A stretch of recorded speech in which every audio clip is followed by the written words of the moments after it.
One beer.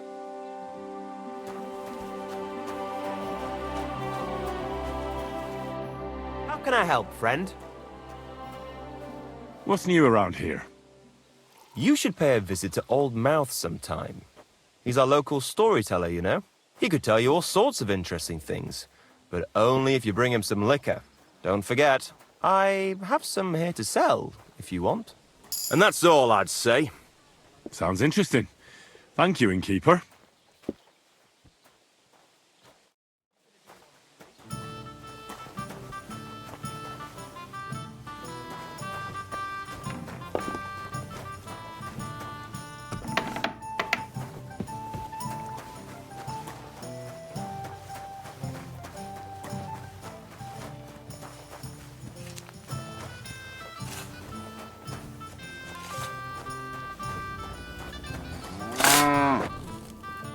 I wish you a pleasant morning.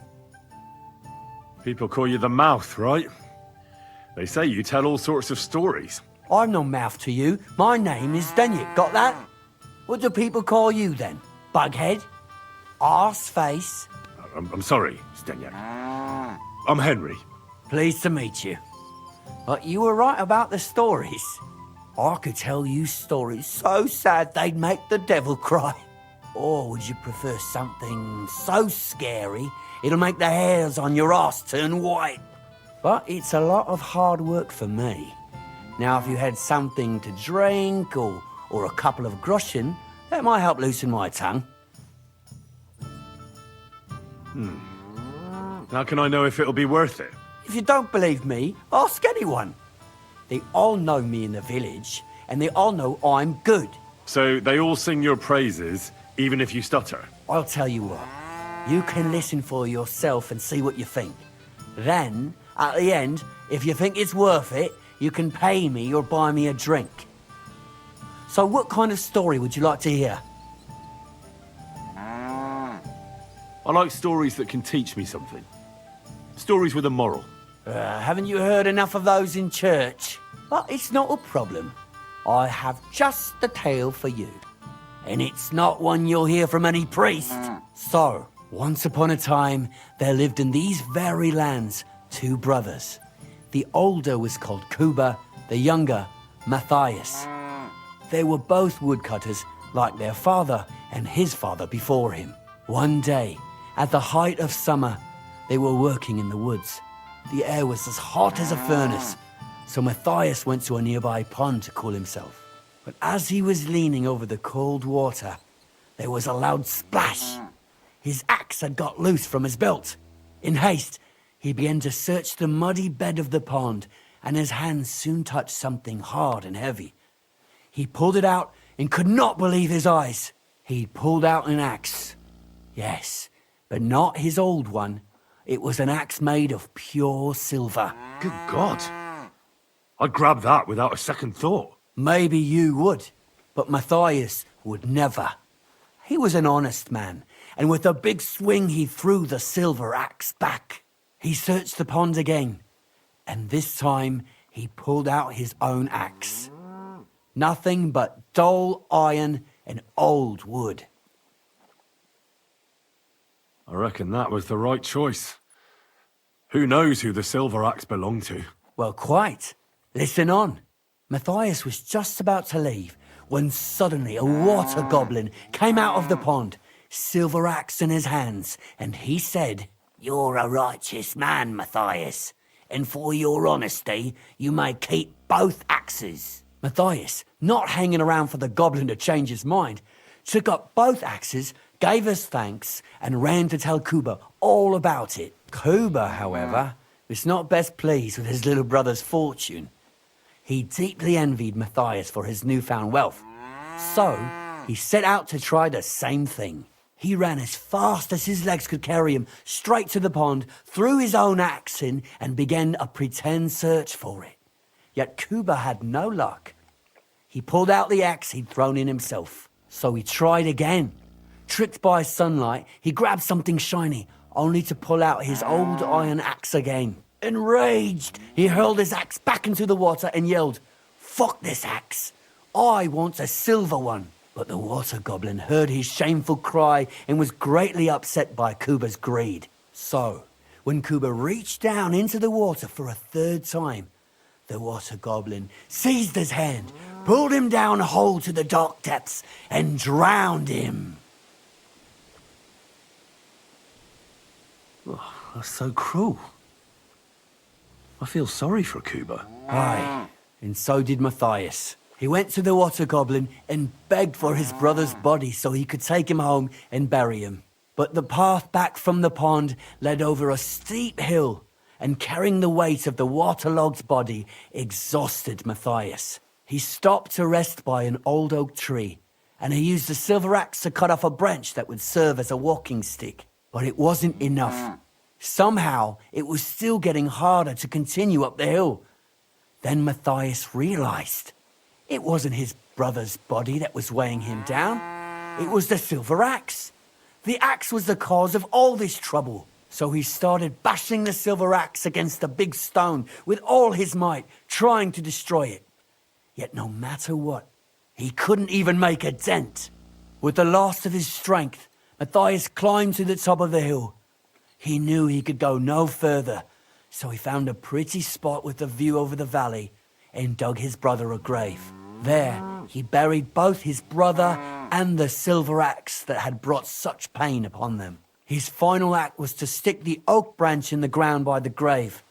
But lo and behold, the branch grew green leaves and became a tree. The locals have had no dealings with the water goblin since then, but some have had the bad luck to bump into him. And when you walk by the pier where it all happened, you can still hear his chuckling. Aye, you told a half-decent tale. I've heard better, though. Oh, come on. What didn't you like about it? It was all a fairy tale. I didn't believe in water goblins even as a child. And as a blacksmith, I can tell you that a silver axe is nonsense.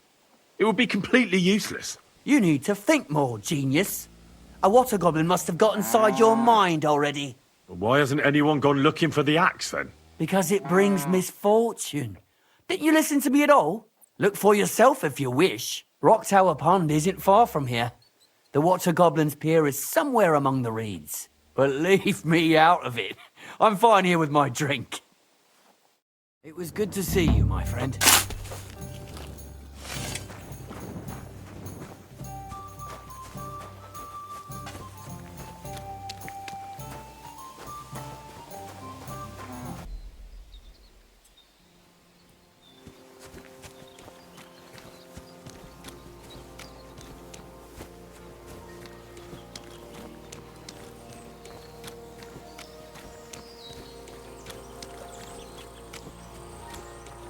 Could this be the pier from Zdenyek's story? He said Matthias carried Kuba's body up the hill from here, up to an old oak tree.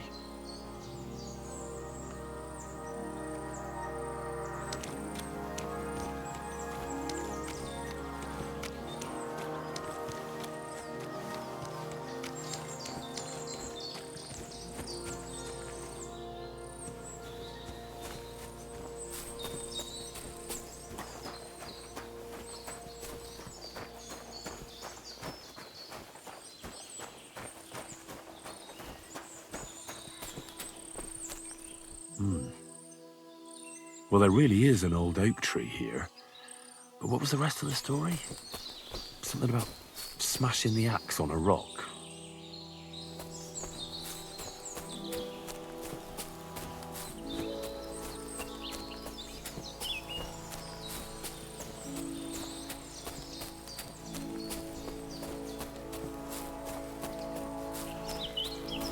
This could be the rock from the story. I'm on the right path.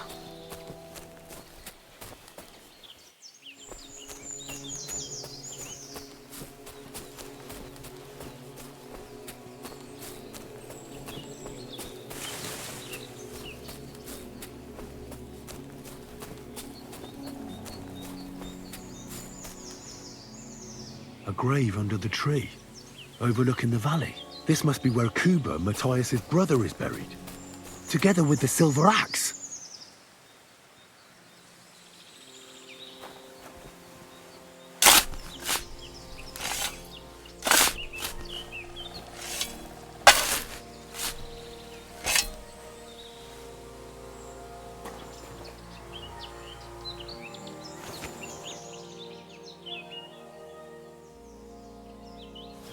God in heaven. This really is the axe. All those years in the earth haven't treated it well. I hope I can fix it.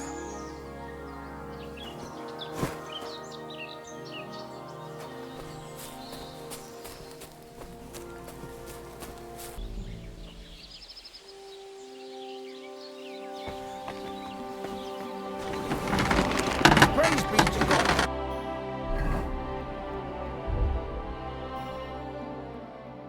Friend? Did you hear about the sheep? I surely did. Have the fellows herded them back? I don't know.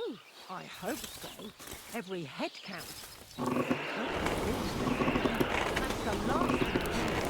Look at it. Even look at it. We can't trust him with anything.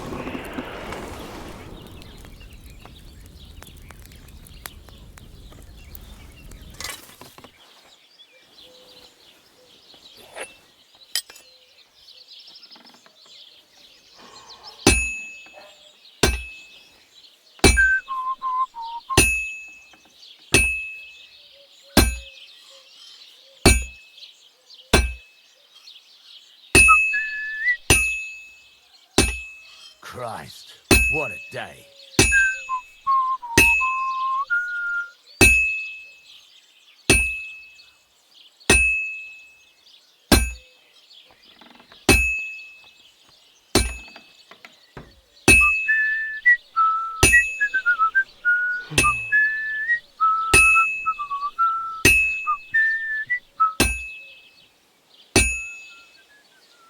It's completely cold.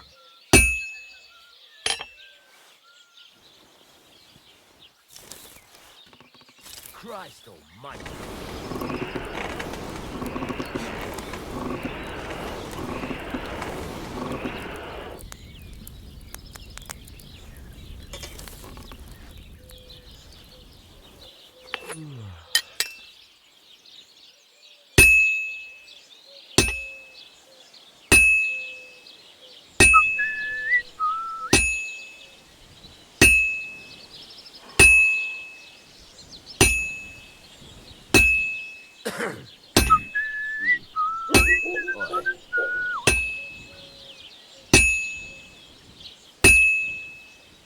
Well, this one's gonna need some more work.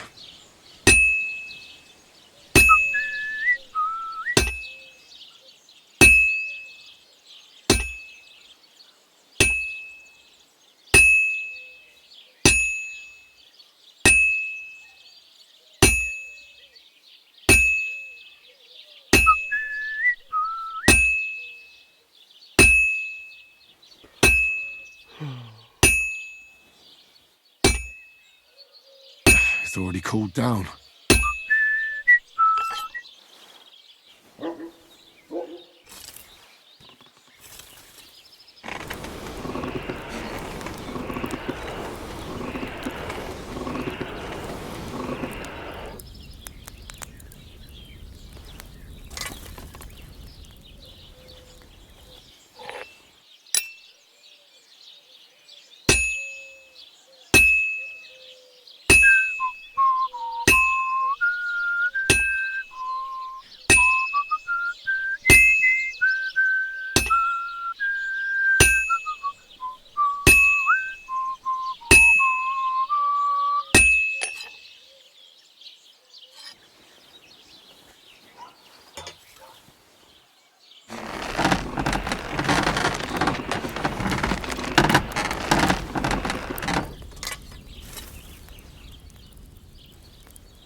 Good day, Henry. I'll have a beer. Welcome. What can I do for you? I found the water goblin's silver axe. What do you mean? What axe? The one from your story. 2 brothers, a silver axe, a water goblin. One brother got the axe, the other got drowned. You know. Wait, so you actually found it? Do you have it? I have to see it. Here you go. It's not possible. Where did you find it? I just followed your story. I found the pier by the rock tower pond, then went up to the old oak tree, then the big stone beside the road. Doesn't really look like a woodcutter's axe. Are you sure this is really it? But you didn't say it was a woodcutter's axe. You only said the water goblin's axe was silver. I did, but still. In all the years that story's been told, everyone thought it was just a fairy tale for children. It has 4 different endings nowadays. When Johann and Jaleov tells the tale, it's about 2 sisters, and the water goblin grants one of them a pair of silver slippers. The other sister was jealous, but she didn't bother with the water goblin. She found her sister straight away and pushed her off a cliff in Apollonia. It's the same story, but Johann gave it some extra colour. Best not go looking for the slippers too. Although, with your luck. Take care, friend.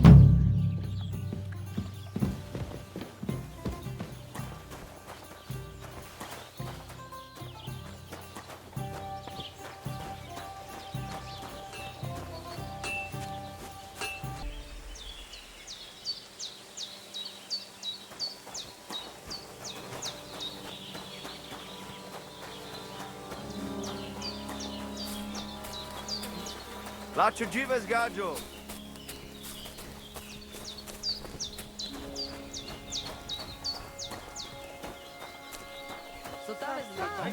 Nem is te. Nyilatkozzál. Careful. Da bist es, da bist es. Do you have any work for a blacksmith, perchance? You bet I do. Things are not good. They're very bad. You will help us, won't you? You already helped us once. The Voivode's life is at stake. They want to kill him. What? Who wants to kill him? Jagalokos. Someone put a curse on my Voivode. At night, it takes sleep away from him. Eats away the skin on his hands. Even the horses are spooked when the Voivode so much as walks by. A curse? That sounds more like a job for you. All I can do is pull teeth. I can't help him. But you can, Devleskero Manush. And I'll tell you how. You know what sooth water is? Some kind of healing potion? Almost. A ward to protect against magic. Take 3 lumps of coal, 3 breadcrumbs, and 3 pinches of salt and put them in water. Such water will lift even the worst of curses from those who wash in it. So you know what to do. Fine. Then pour the water on a dung heap, and the curse is gone. Why would I get rid of it when I can use it? What good is such cursed water? It's good for you, Miromanush. You'll forge Karo, a sabre for the Voivode. Make it tough, sharp, and dangerous like him. And then you'll quench the sabre in the cursed water. I think I could do that. The curse in the saber must then gain strength to protect the Voivode, and only harm those who wish him ill. It must taste blood before the Voivode takes the saber in his hand. But it all depends on whose blood it is. You don't expect me to go and kill a man, right? Devlale, no! I could cut off the head of a chicken or something. That should do, right? A chicken doesn't have much blood in it, but a dog, that might do. Rikono. You can kill one. There were some running around down below the camp. Dirty, foul beasts. No one will miss them. I don't know. I still don't like it. How do you mean? What don't you like? Did you want a job? You did, and we'll pay you well. You have my word. I can forge a saber, aye. But why should I be the one to kill something with it? The Voivode can do that himself. He can't. The curse was meant for him. The Voivode must not touch the saber until the curse is sealed within it by the blood. You have to give it a drink of blood yourself. And it can't be just any blood. All right, then. Mistores, good choice. I will reward you well. But first forge the saber, and do your best, so it serves the Voivode long and well. And here's your sewed water. Be sure not to splash it on yourself.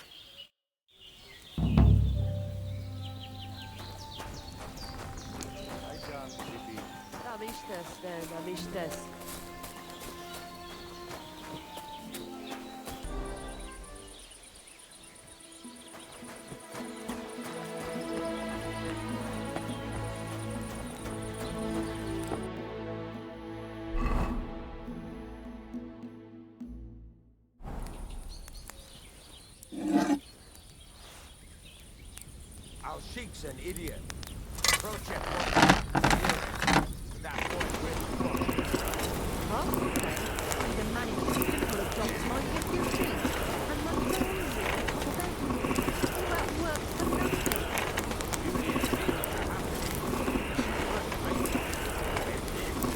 I can't help but think it's another of old Bram's tricks. Who else could it be? When will that old geezer grow up? There's a meeting coming up, so he's even nastier than usual. I wish he'd finally kicked the bucket. Oh, come now. There's no need for such talk. Wishing death on someone? Pray you don't come to regret your words.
It's as cold as a dog's snout.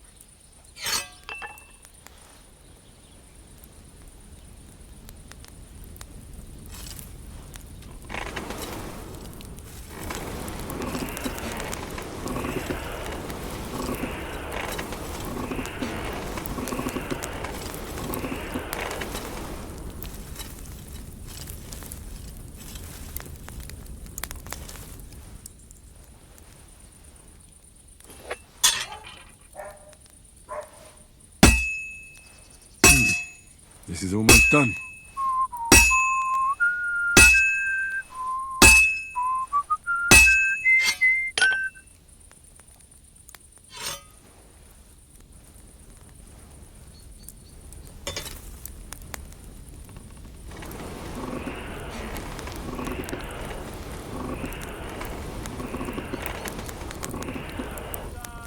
Come again. Tomorrow, perhaps.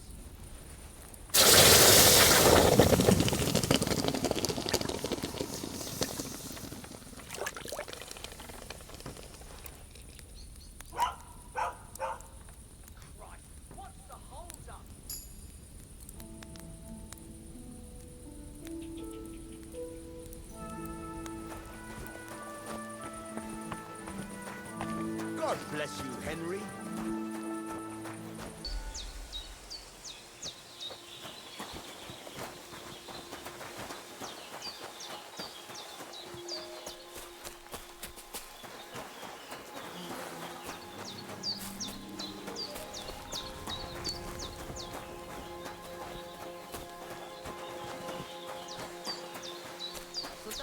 What was it, I wonder? Was what a nice day. All right.